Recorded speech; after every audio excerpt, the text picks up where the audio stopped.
Hello, everybody, and welcome to the Blue Jays today, where we always have something to say about the Toronto Blue Jays. Coming to you from the Sports Interaction Studio, I'm your host, Nicholas Playlock. And I'm your host, Adam Pennell. Today, guys, the Blue Jays have a tough decision to make this coming spring training, and it's in regards to that starting rotation. They got 6 guys that could almost start for any rotation in baseball, but for the Blue Jays, they only got to pick 5 here. Now, they could go to a 6-man. I highly doubt that they're going to do that early on this season. So, with 6 capable pitchers, which ones are going to make the rotation? Before we break it down even further, let's hit that like button and smash that subscribe button. Let's take a look over here at the depth charts for the Toronto Blue Jays and look at those 6 guys. Every single one looks like they could be a starting pitcher at some point for the Blue Jays, but to begin the season, you got to knock one of them out. What do you like here? Well, I'll tell you what, I think that at some point, all of them will be starting pitchers for the Toronto Blue Jays. It's just really who is going to earn the job on March 27th, right? Yeah. Who's going to be those individuals that we're walking into the season with?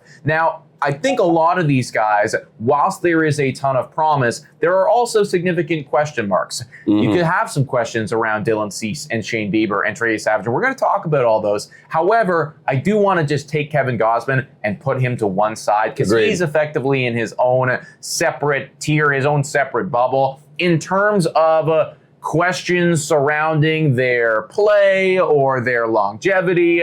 I would argue that Kevin Gausman has the fewest. Really, the only tiny little baby question associated with him is, well, he's 35 years old now, so is he going to start declining now? Right, after we really haven't seen any decline before. Exactly. So, yeah, Kevin Gausman is safe as well. And even though there is a lot of questions about Dylan Cease, I think in regards to his job rotation, that's also safe. When you're paying a guy $210 million for 7 years, you got to assume he's going to be starting every single game. I mean, right? for me, it's like Dylan Cease is going to be a starting pitcher for us. It's really just like, what caliber is he going to be performing at? Right. It's like, is he going to be the Cy Young Dylan Cease or is he not going to be the Cy Young Dylan Cease? So those 2 guys, they're going to be in the rotation. Now, Shane Bieber likely also going to be in the rotation. In fact, gun to my head, I would probably bet my life on it. That being said, though, there is the possibility that at some point he could be a bullpen arm, or depending on his health walking into the season, you might see something like that as well. Because, correct me if I'm wrong, right as the season finished, he was dealing with a little forearm fatigue. Yeah. And Keegan Madison came out reminding us 3 days ago. And he asked a question right here in this article talking about new year, new questions. Is Shane Bieber 100% and will he have a normal spring? That's an honest question. Part of the reason why they have 6 men is because things like this might pop up. Injuries might happen, not just who's performing at its best. If Shane Bieber, like you brought up right there, he did have forearm fatigue. And if it's carrying into spring training and he's not ramping up as fast like the other guys, well, maybe he's the obvious choice to kind of, take a backseat here. Let's ramp you up down in AAA or whatever, right? Like, let's put you on an IL stint and get you ramped up. That could be a thing. But, pitchers and catchers are reporting tomorrow as of recording this video. So we're going to get a glimpse of whether that is going to be a question or not going into spring training. Shane Bieber has all the upside in the world for me, man. But yeah, ultimately, the health is really, really crucial with somebody like him. It's like if he could be fully healthy, guaranteed, it feels like the sky is the limit for him. But early on in the season like that, if you're even just starting over spring training to get, a whiff of, oh no, maybe Shane Bieber is feeling a little something right here. And, we don't want to make that a problem early on. And so if they can avoid injuries by resting him earlier in the season, I think that Toronto is definitely going to do that, because down in a key playoff stretch feels like he's going to be a really important individual for us. I know I'm getting way ahead of myself, but you got to start planning for these things early on in the season. So Shane Bieber, question marks surrounding the health for sure.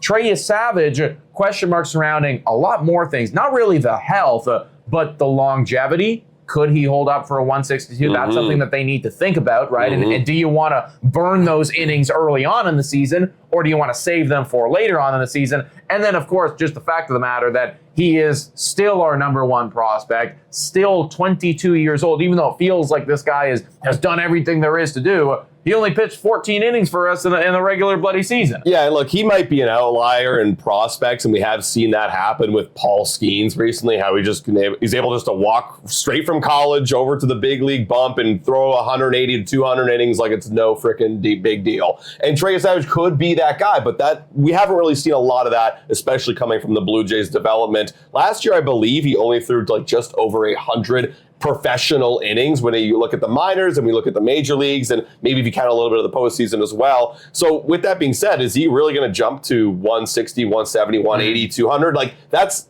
effectively, if you're getting the job right out of spring training, that's what they're asking from you. We don't know if he's necessarily going to be capable of doing that. Now, the question of this video, of course, is will he get the start opening day? I think as long as he's healthy and he looks good, I think they're going to give him all the opportunities to do so. It just comes down to whether he's just looking good. Like if he just looks good, throw him in. I don't see any reason why you chase that upside. Also, too, I do think like the other guys matter here as well, because if everybody else is looking really good as well, right? Like let's say Shane Bieber's fully healthy. We haven't even talked about him yet, but let's say Cody Ponce has a torrid spring. Mm-hmm. Well, you're thinking about it, and it's like, who's the one guy that, has options? Who's the one guy that you want to protect more than anyone else? Probably Trey Yesavage. If everyone else is looking fucking red hot, maybe you do want to save some of those innings for later on in the season. Just food for thought there. It's true, yeah. Because if you start him out in AAA, you can like use the options later on. And you could bring him up whenever, and you might not need to push him to 160, 170. You can protect him a lot more in AAA. It's at the end of the day, you tell the AAA coaches, it's like, okay, you're going to start him now, but it's 3 or 4 innings. It's not 5 or 6. Right, exactly. We're slowly still ramping him up. We're like prolonging his spring training as well, because it's also, I believe, his first spring training invite. So obviously he's on the team last year. So that's a good point. If everyone's doing great, it might be Trey Yesavage, the one guy getting looked out. However, there are some other question marks with other guys as well. Like next guy on this list is Jose Berrios. And, you got Keegan Masson also bringing it up right here in this article, talking about what's the plan with Jose Berrios. He brings up the whole thing about him not agreeing with the team with the decision to leave him out of the rotation for the postseason. And now they have other, guys on the roster. There's a bit of a, obvious push out when you see like, okay, they're paying all these guys play better than you, and you had like a 4-something ERA and you were injured. So there's a lot of question marks around him. And we've talked about it a lot on this channel. I think people are giving him too much, or they're too hard on him right now for his performance issues last year and how it ended. I still believe Jose is a good player and can jump into any rotation role and just give you innings. That thing that we don't know about Yesavage, about innings, we know Jose can at least give you innings. Yeah, at the end of the day, I still feel like Jose Berrios, in terms of proven commodities, is one of the most proven commodities on this pitching staff. I don't think he's going to get Cy Young votes, but that's okay. Because you can still have somebody that absolutely plays and provides value with a 3.8 ERA and 32 starts to his name. And for a large part of his career, those two things have been pretty damn consistent with Jose Berrios. Last year, people forget about how good his first half was. His first half was really solid. And then everyone's like, oh, well, of course, in the second half, people figured him out. Guys, he's been in the league for a long period of time. I don't think it's got anything to do about people figuring him out. I think it's got to do with the fact that he got hurt and couldn't execute the way that he wanted to execute or was capable of executing in the first half. He's been in the league for almost 10 fucking years, so they would have figured him out by now, guys. It's not like a Brendan Little situation where, clearly the book is this. No, he got hurt, then his arm started to fall off, then you had the underperformances. I look at somebody like Jose Berrios, and similarly speaking to somebody like a Shane Bieber, if he is healthy walking into the season, I feel really good about stretching him out, giving him, honestly, take these innings early on, because we don't really care about the future of you right now. Let's run him into the ground. Exactly. Let's get all we can, because he's also got an opt-out after this season. So if you do pitch him this year and he gets enough innings and he looks decent, he'll probably opt out. Right? And he'll probably leave. And now I don't want him to necessarily leave if he has a good year, because obviously I want him to stay. But the point is that kind of solves some problems down the line of log jams or whatever. I still think he's a good player. I still want him to pitch for this team. And you're right. Like, hello, do we all forget that Jose Berrios had a 2022 year? We had like a 5+ ERA and then bounced back immediately. This year was nowhere near that year where how bad he was. So like, obviously he can do it and he's done it in the past, and he could do it now. So I honestly think how they're going to handle the Jose situation is like, hey man, come in spring training, show that you have stuff. And if he looks good, again, throw him in the rotation. Yeah. Why not? And this is assuming, of course, that he does look at it. I mean, like, at the end of the day, it's like you want to get value out of your contract with him, and, you want to use your veteran if you can. Mm-hmm. If he looks terrible, I will eat my words. Right. And of course, if he, at the end of the day, we got to win the games. I know it's all about, like, preserving guys and endurance and 162, but you don't want to be sacrificing one out of every 5 games to start the season, because those losses will add up after a while. So, yeah, he's got to look good, but I still like his chances, honestly. Mm-hmm. Cody Ponce, a lot of questions around Cody Ponce, because at the end of the day, even though he is promising, won the KBO MVP, guy's never or hasn't played in MLB in years at this point. And the last time that we saw him in MLB, he was flat out terrible, folks. Now, he clearly figured out a bunch of shit across over the pond over there. He worked on a lot of things, developed some new pitches, changed the way that he attacks and sequences and everything like that. Splitter. And clearly the results show.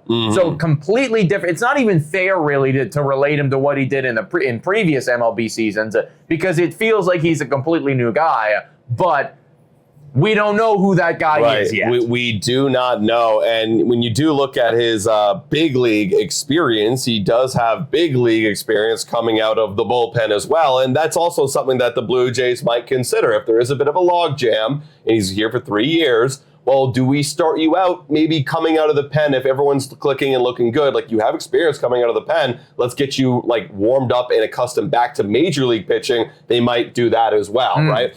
Honestly, like overall, looking at this team, it is a tough decision to make, because there's arguments for all these guys to be in this rotation. I think ultimately it's going to come down to a few factors. Health. If someone's injured, immediately the problem is solved. Okay, you hit the IL, those 5 guys starts. If it comes down to performance issues, you look terrible. Okay, well, you're the guy in the pen, or we're going to send you to AAA if you're like Trey Yesavage. Like, that's what it's come down to. But if everyone's popping off and everyone's looking good, I think that's going to come down to the Blue Jays management. They're going to have to make a very tough decision on who they're going to start. Someone won't be happy, but that's honestly a good problem to have. Yeah, realistically, I would think that the guy would have to be Cody Ponce, or honestly Trey Yesavage, one of the two there, because Ponce does also have an option if you did want to send him down there. Right. And alternatively, it feels like you'd be more willing to move him to a bullpen role, considering he hasn't really established himself as any role on this team right now. Yeah. So we haven't seen him in a long period of time. So that's where I think things are at right now. Since we're talking about this rotation, though, and since we have the platform, the ability to do so,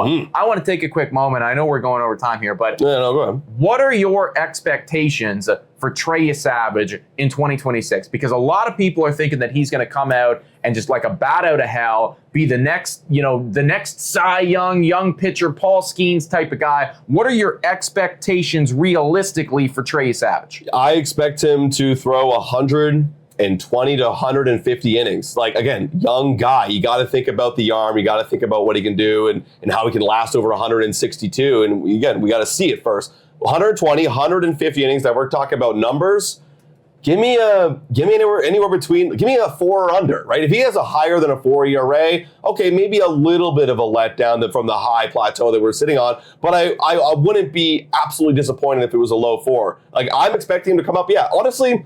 The numbers for me are, I'm kind of getting to my own answer here. The numbers here for me don't matter. Give me 120 to 150. If he sucks this year, go back to the minor leagues and go get it worked out. He's still so young. It will be a letdown from what we saw in the World Series, but he's still a prospect. He has to take time to development. And I think it's kind of unfair for us to expect him to be, like you're saying, this Paul Skeens, savior of the Blue Jays rotation. Just develop and learn this year, because you're going to have to make that adjustment to their adjustment this season. That's what I expect him to do, to try and make that adjustment. People need to chill on the Trey Yesavage train. The kid is 22 years old. I'm hype about him. I know that he could be very good, but it is ignorant, in my opinion, to just assume that he is automatically going to be this stud when he is still only 22 years old and he's got 14 regular season MLB innings behind him. I'm as hyped up as anybody, but my expectations for somebody like a Trey Yesavage, if he goes and he has a 4 ERA, I am counting that as a win. Yeah, that is a win for me. With 150 innings. That's the thing. Like, can you pitch throughout the entire season? And he did it in some regards when you think about the minor leagues as well. But that's all I got to see this year. And then we can start to build and start looking at numbers.